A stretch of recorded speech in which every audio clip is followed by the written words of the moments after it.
I've known Boris. I met him at the Self-Realization Temple in Hollywood back in 1968. I don't know if he was clueless then, I certainly was. But Boris is one of these strange people that is both an inner and an outer genius. He knows Sanskrit, he knows world cycles, he knows about Indian thought, and yet he's this extraordinarily accomplished engineer who worked in the aerospace industry for decades and decades, now teaches at Loyola Marymount, and he's a real qualified person to almost talk about anything and everything. So I encourage you to pay attention to Boris Fritz. Okay.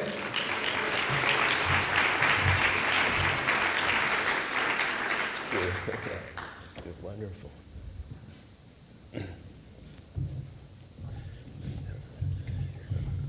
Good morning, everyone. Can you hear me okay? Good.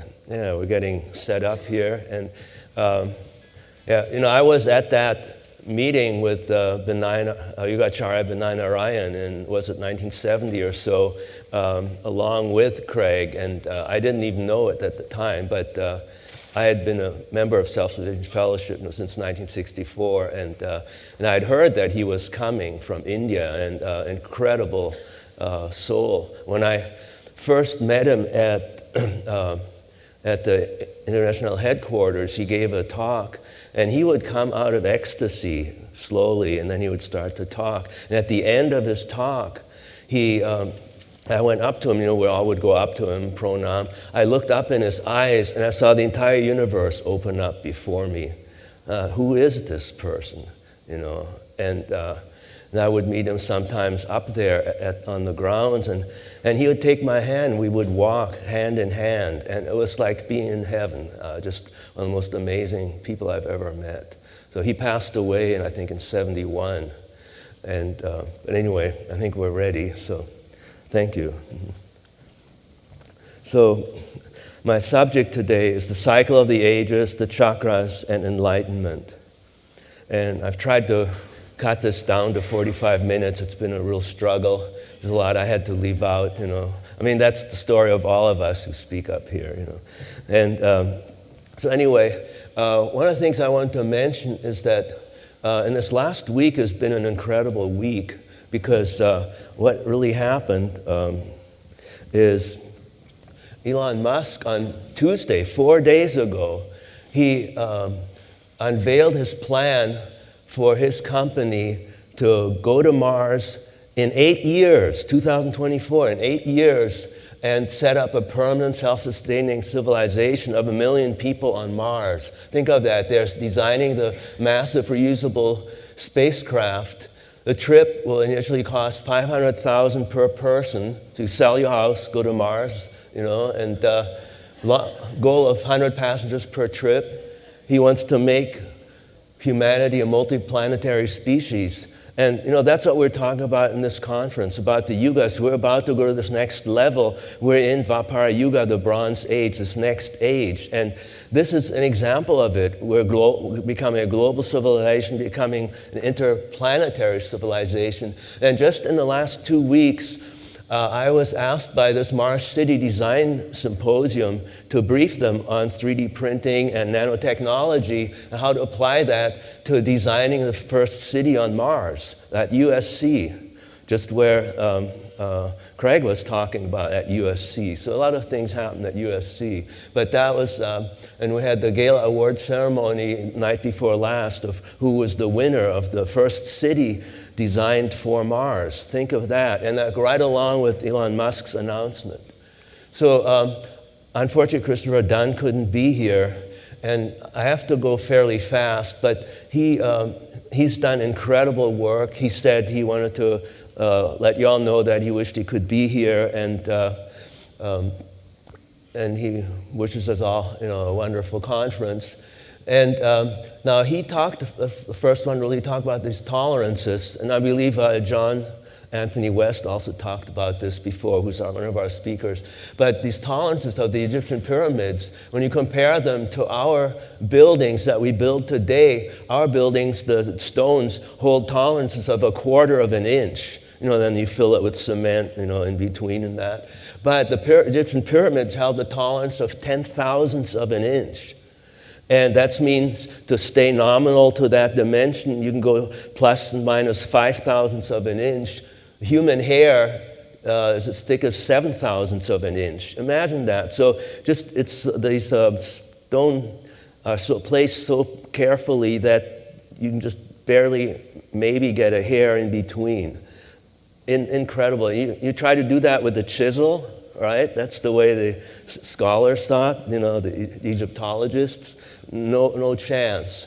And he has just told me that Lost Technologies of Ancient Egypt is being translated into Arabic, released at the end of this year. So the people in those areas will finally read it in Arabic, and there'll be a lot more people there that will know about this. And now this is in Luxor, the Ramses statue.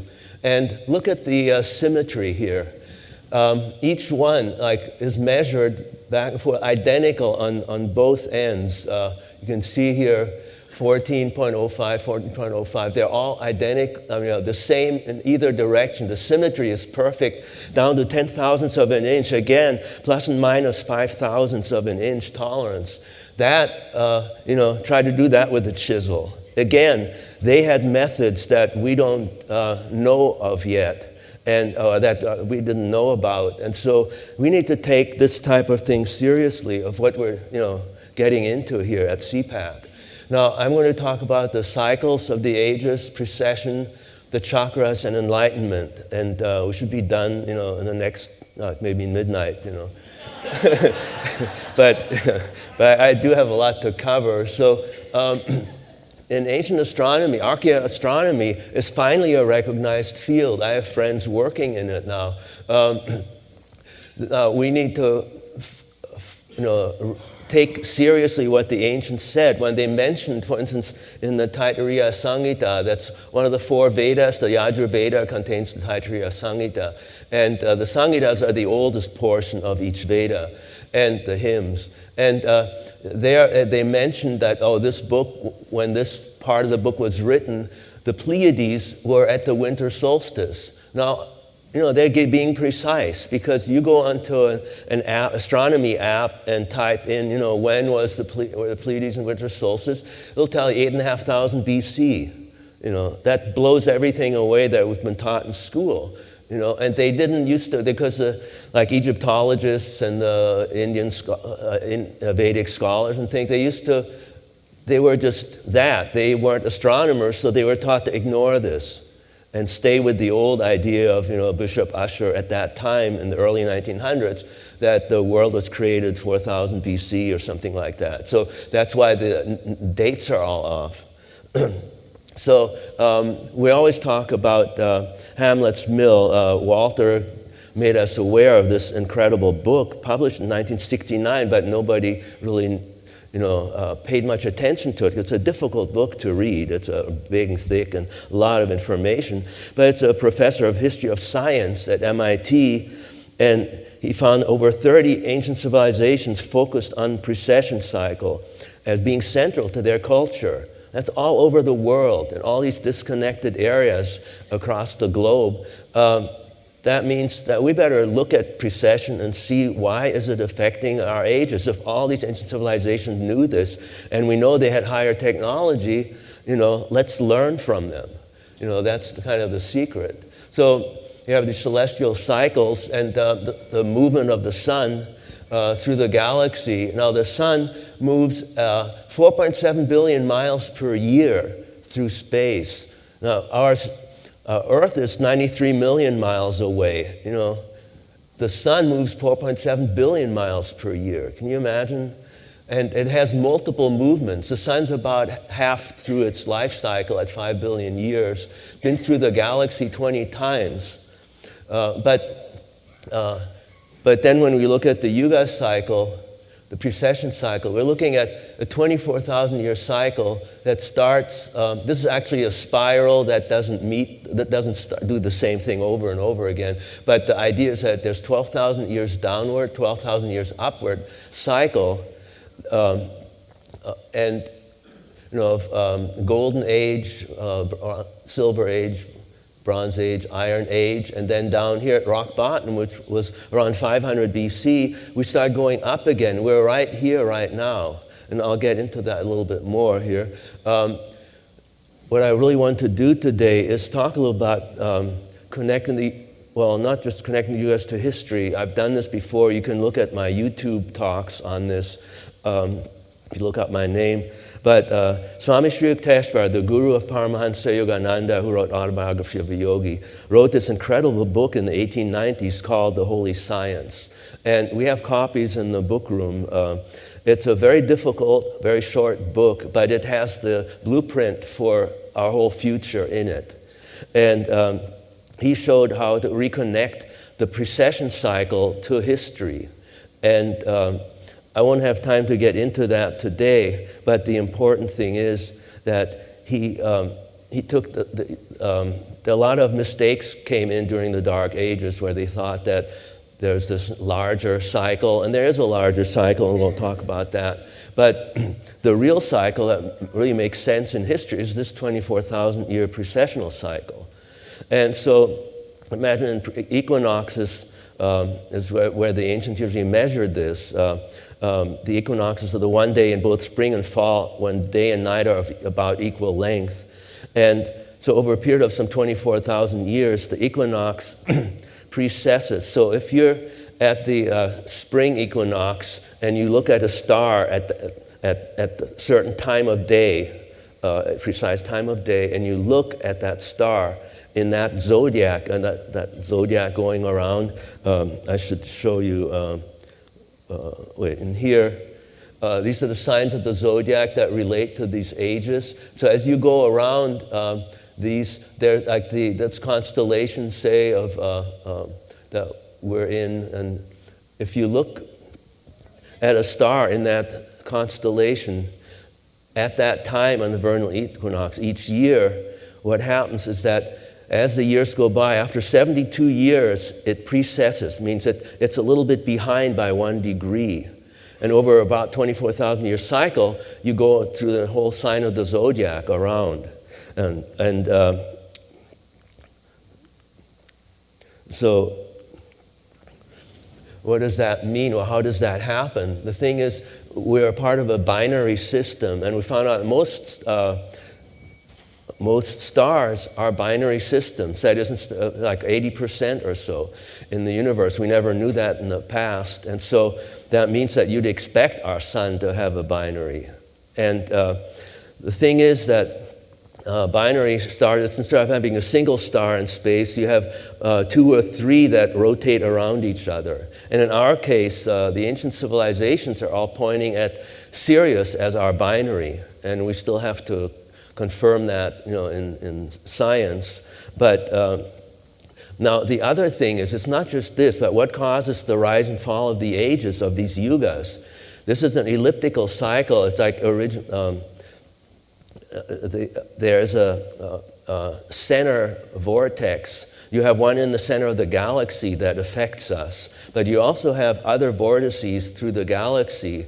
And John Daring used to talk about this, that tornadoes have these vortices inside odd or even, I think, an odd number, and those vortices do all the damage. That's where all the power comes from. The same way in our galaxy, there are these vortices, and the one nearest us that affects us are the Pleiades. And you studied ancient civilizations, everybody across the globe talks about the Pleiades because they're so important.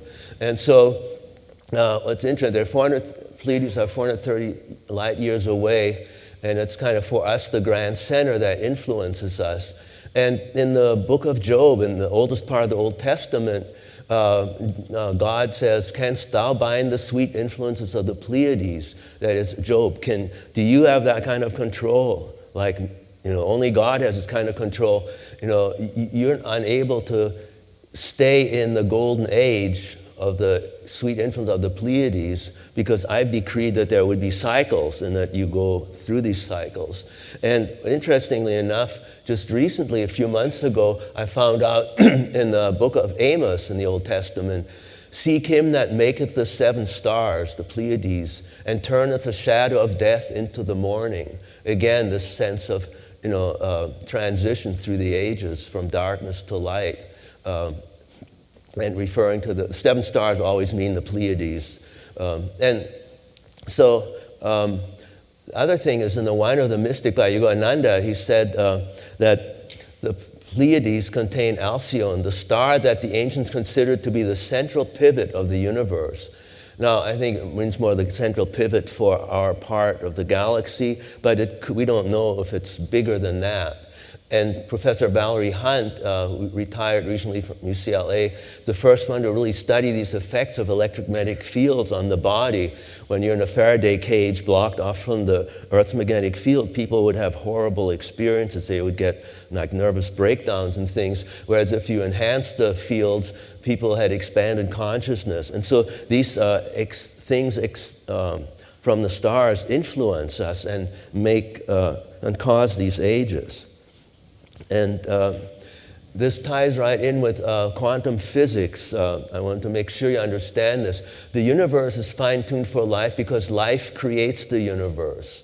In physics today, strictly speaking, there's no matter, but only the quantum field. We've gone beyond kind of the idea of everything is solid. It's not. And in Biocentrism, a remarkable book by an astronomer and biotechnologist, says the probabilistic wave function collapses only when the observer is there and reality is born. So before there's an observer, all of this reality is just probabilistic wave functions. It's not really there until we observe it. So consciousness has to precede the universe. And stars are not just matter fusing into energy, they are conscious. They don't just emit physical energies, but they're centers of powerful consciousness, as is our galaxy, and the center of our galaxy, and the Pleiades. And these energies have other effects on us that we're not aware of yet, and these are the energies that drive our ages. And so again, we look at the Yuga cycle, and we see that when we're closest, when the spinning, rotating around in an elliptical orbit around our binary star, we're getting closer and further from the Pleiades, from this beneficial influences that the book of Job talks about. And so when we're closest, then we're in the Satya Yuga, in this golden age where our understanding is deep, and we have, everyone is pretty much in samadhi and God consciousness. And then we start to go gradually down, down, down.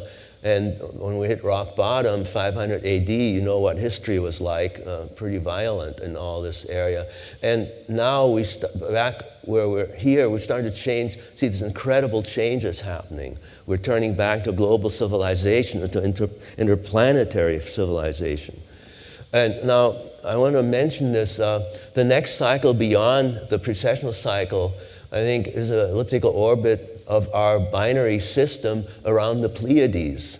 And the reason I'm mentioning this is that someone did a calculation that figured out that the orbit would take approximately 24 million years for our binary system to rotate around the Pleiades. That's 1,000 times the length of the precessional cycle. And it's mentioned in the Bhagavad Gita, chapter 8:17, as a day of Brahma. And now what's interesting, I have to figure this out still. This is kind of new, but if you look at the commentary by Paramahansa Yogananda on this Bhagavad Gita verse, he gets into this. And so now that I know that this 1,000 times length is related 24 million years actually of the going around the Pleiades, it makes a lot more sense now that we're having another larger age that is affected that way. And then the sun to circle the galaxy is 225, 250 million years, which is about 10 times the previous Pleiades cycle. Very interesting. So we have these 3 different motions, but finally there may be another motion around the universal axis. And you said, universal axis? We haven't heard of that. And what happened is that all the galaxies circle the cosmic axis. You know, all this ancient civilization talk about the cosmic axis, the axis of the universe. And the scientists say, well, no, the universe is evenly distributed all over, and it's isotropic. And but then they had the cosmic background, microwave background fluctuation that they measured in the Wilkinson microwave anisotropy probe recent, like 10 years ago, so this probe out in space, and they found out, they published this paper in the Physical Review Letters that the universe has an axis. They called it the axis of evil because it wasn't supposed to be there. and the funny thing is, sometimes you get these great connections. Well, it turns out I was on a team member of the James Webb Space Telescope at Northrop Grumman some years back, and our chief scientist was John Mather. And he's the guy that won the Nobel Prize for this kind of stuff. So after he gave us a briefing, I went up to him, I said, hey, John, I gotta know, they talked about this back in 2003, that the universe has an axis, and I never see anything about it. Is it true? And this is the guy that would know. He said, yes, it's true, the universe has an axis. We don't know if we're rotating around the axis. That'll take some time to figure out. But guess what? About a week ago, Physical Review Letters came out with a new statement that they believe that the universe is rotating. Aha. So now, amazing, what happened here?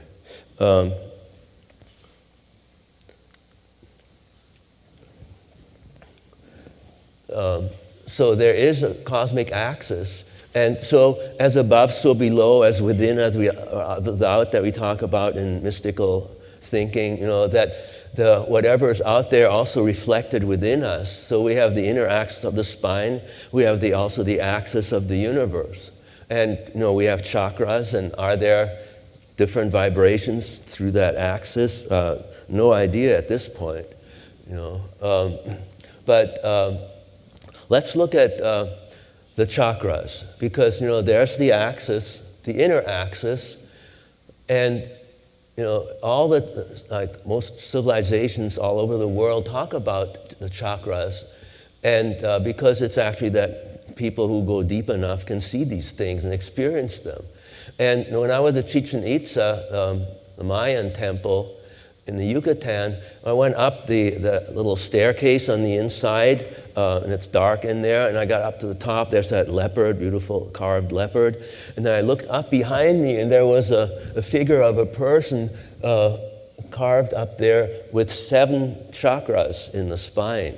Wow, they even knew about this, And I couldn't take a picture because you're not supposed to take flash photography in these places. But anyway, in the Revelations, they talk about it's hard to read here.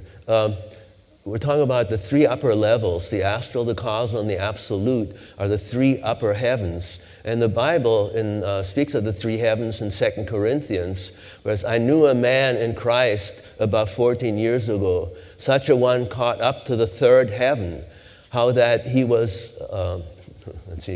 he was caught up into paradise and heard unspeakable words, which it is not lawful for man to hear, because you can't really put it into words. These are things that are beyond the mind. But here, even in the Bible, it talks about this 3rd heaven, the 3 heavens above us. And so now, look, I wanted to give kind of an understanding of why Sri Yukteswar and Yogananda talk about the yugas.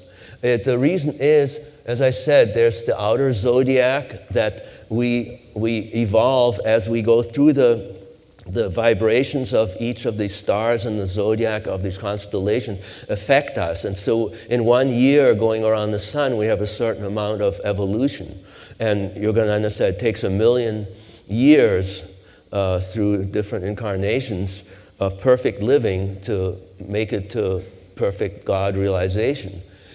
And so that if you want to speed things up, he says, look at the inner signs of the zodiac within the spine. That's the 6 chakras with the upward circulating current and 6 chakras with the downward circulating current around the sun of the spiritual eye, with the medulla being one of the chakras.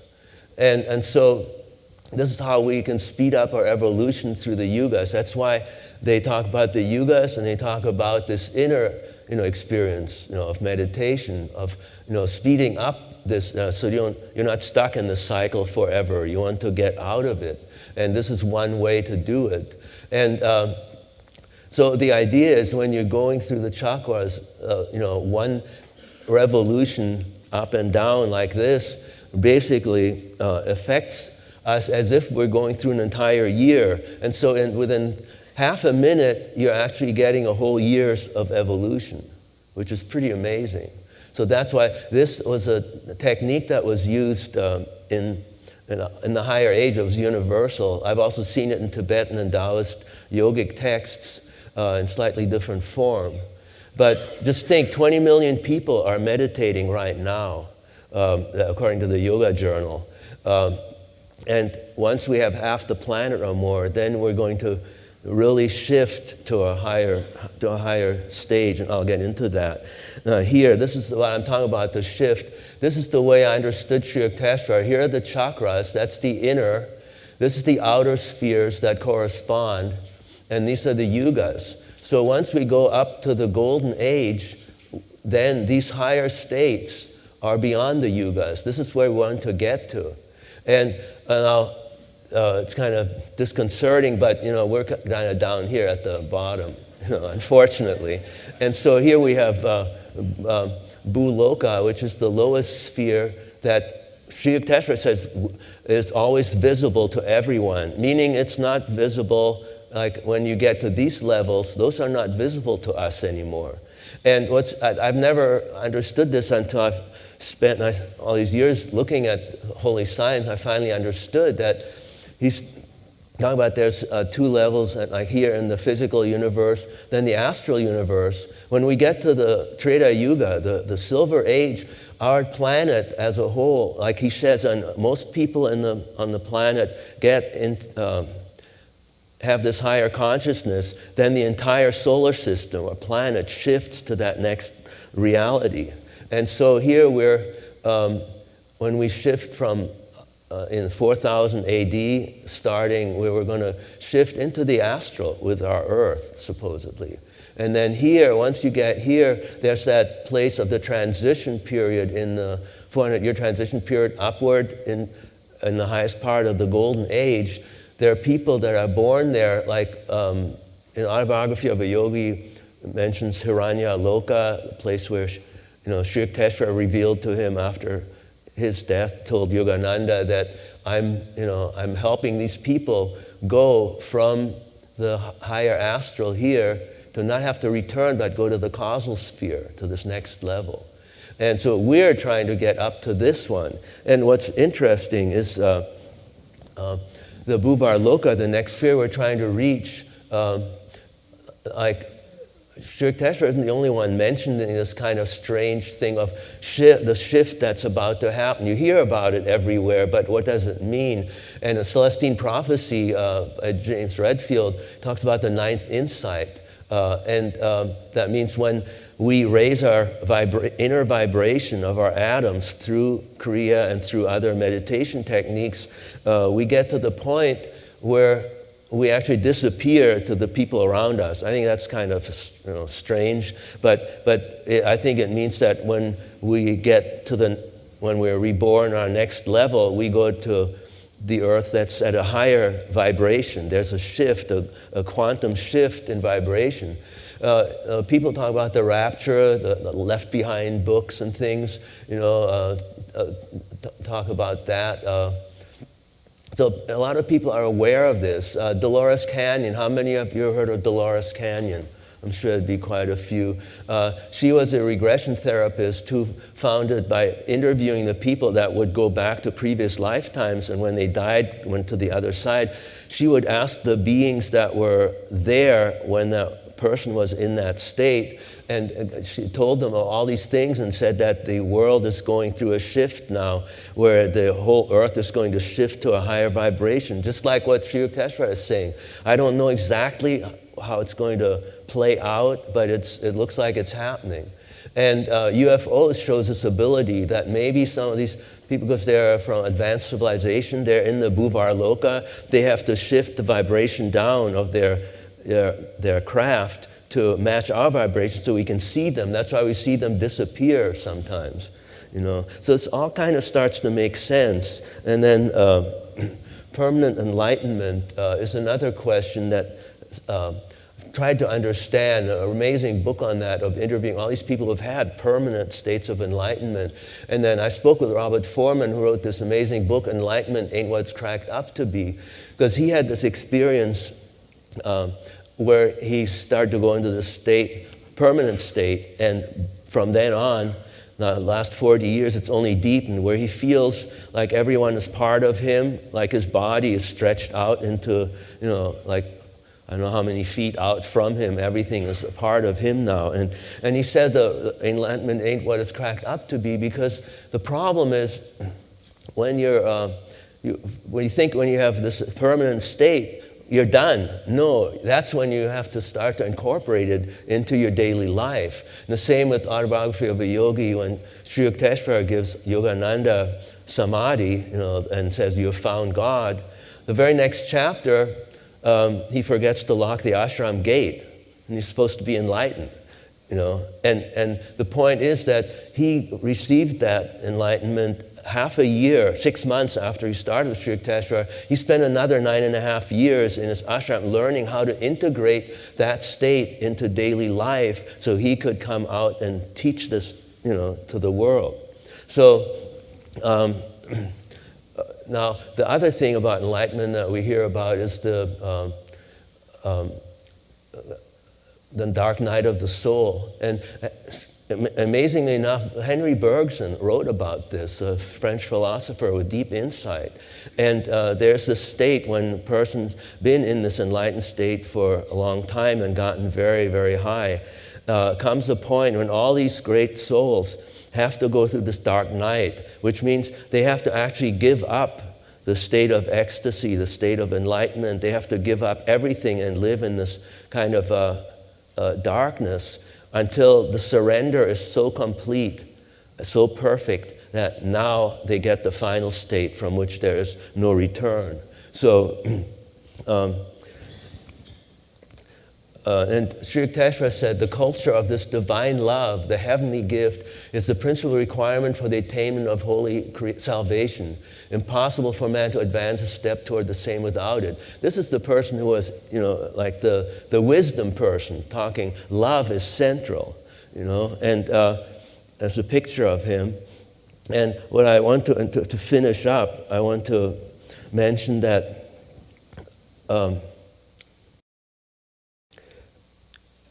I want to make this clear to all of you about this love. We talk about being kind to others and doing good things, but that's something deeper there. And the only way I can make you understand if I talk about a personal experience. I had this experience, and the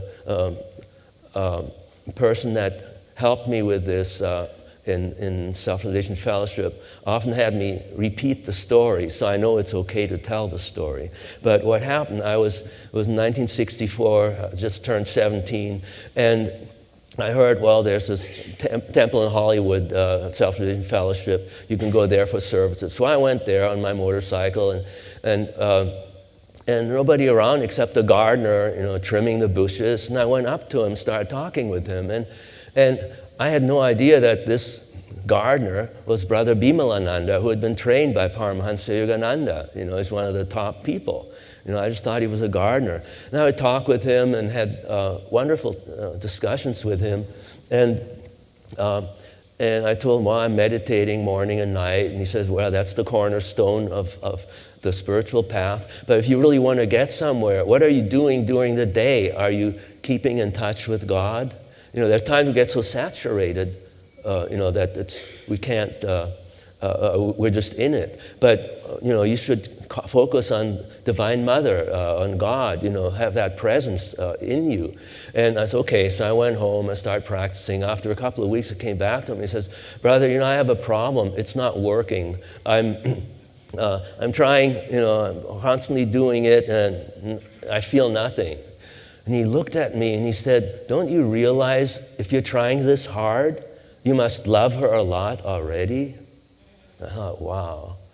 And that night when I came home and to meditate, It was as if the Divine Mother or God reached down through the infinity of the universe and embraced me with a love so intense, so great, that I realized that was the first time I ever knew what happiness was on this planet. I had no idea what happiness until I felt this all-fulfilling love. The love was so great that, I felt that my body can't take this much love. It was beyond anything I'd ever imagined. And this love kept going through the whole entire weekend. And I went actually to Palm Springs for a picnic with my parents. I'm 17, and we had the picnic. Afterwards, I was so filled with love, I went over to play with the kids on the playground, which I would never usually do. And I just helped them on the swings. I didn't really talk to anybody. And then my parents drive up, and they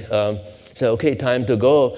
As I get in the car, every one of those kids on the playground lined up by the car and waved goodbye to me. And my parents are like, what the heck? What's going on? And all those kids were touched by that love. And I realized later, it's as if God's telling me, look, my child, this love is real. And I wanted you to know it's not just in your mind. That love went through from me to you, through those into those children. And they transformed them, and they all felt it. And so in the same way, we're trying to reach this next level. We need to meditate. We need to make this effort to reach these deeper levels and to change this world, lift this world to this next level that we're trying to get into. And it's going to happen, but it happens sooner if we all make that effort. So thank you very much. Oh, wait.